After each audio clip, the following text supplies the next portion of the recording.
Around the world, there are 44 landlocked countries. That's countries with no direct access to the world's seas and oceans. Two of those countries are classed as doubly landlocked countries. That's countries who are landlocked only by countries who are also landlocked, being Liechtenstein and Uzbekistan. Now, being landlocked has its drawbacks. Not having access to the oceans is a significant hindrance to trade. In fact, 32 of the 44 landlocked countries are classified as landlocked developing countries. And 9 of the 12 lowest ranking countries on the Human Development Index also lack ocean access. So what would the world look like if we were to remove all 44 of these countries? How much would the world map change and what effects would it have on the planet? Let's find out. So let's tackle this alphabetically, meaning Africa, Europe first. So Africa is home to 16 landlocked countries. Let's go ahead and remove all of them. So this is what the continent now looks like. A large chunk has now been removed from both Southern Africa and this region here stretching from West to East Africa. In removing these countries, we've already lost the two most populated landlocked countries on Earth, being Ethiopia and Uganda, with populations of 113 and 46 million respectively.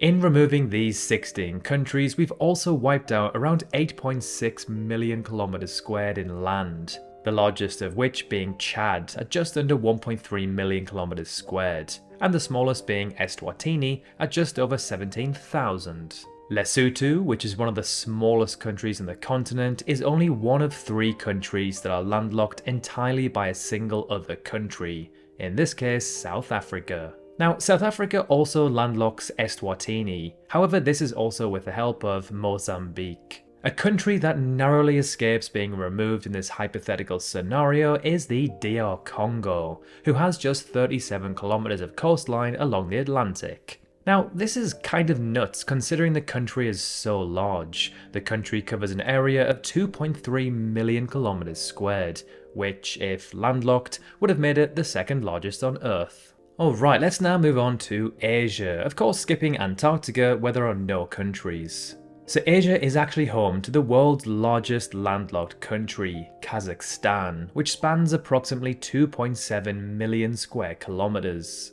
Now at first glance you might think that Kazakhstan is not landlocked because it has a massive body of water along its western coast, which funnily enough is named a sea. However, as I'm sure we all know, this is the Caspian Sea, which is technically a lake. By definition, a lake is a very slow-moving body of water surrounded by land. Since the Caspian Sea is not connected to the world's seas and oceans, Kazakhstan is classified as a landlocked country. Just south of Kazakhstan, we find Uzbekistan, which as mentioned earlier is only one of 2 doubly landlocked countries. So Uzbekistan is landlocked by 5 other landlocked stan countries, being Afghanistan, of course Kazakhstan, Kyrgyzstan, Tajikistan and Turkmenistan. Although nowhere near the size of Kazakhstan, Uzbekistan is still a rather large country at some 450,000 kilometers squared. So let's go ahead and remove the rest of the 10 landlocked countries on this continent. So that's around 6.7 million kilometers squared removed from Earth's land. So not quite as much as what we removed from Africa earlier, but still a decent amount. What's kind of crazy, however, is that Russia spans across a distance still larger than what we've removed from these 28 countries so far, just showing how unbelievably large Russia is. So the majority of the land removed has came from western/central-ish Asia. This includes obviously Kazakhstan and also Mongolia, the 2 largest landlocked countries on the planet. Further south, we've also lost 2 Himalayan countries, being Nepal and Bhutan. Further east, we've also lost Laos, which is sandwiched in between Vietnam, Cambodia, Thailand, China and Myanmar. So let's now move on to Europe, where there are 13 or 14 landlocked countries depending on your recognition of Kosovo. Although over half of all UN countries recognise this country, it is not, as of right now, an official UN member. However, for the purpose of this video, we'll still include it and then remove it. So this is how Europe now looks without its landlocked countries. So Europe's landlocked countries are all rather small. Incredibly, the largest is Belarus at just 207,000 kilometers squared.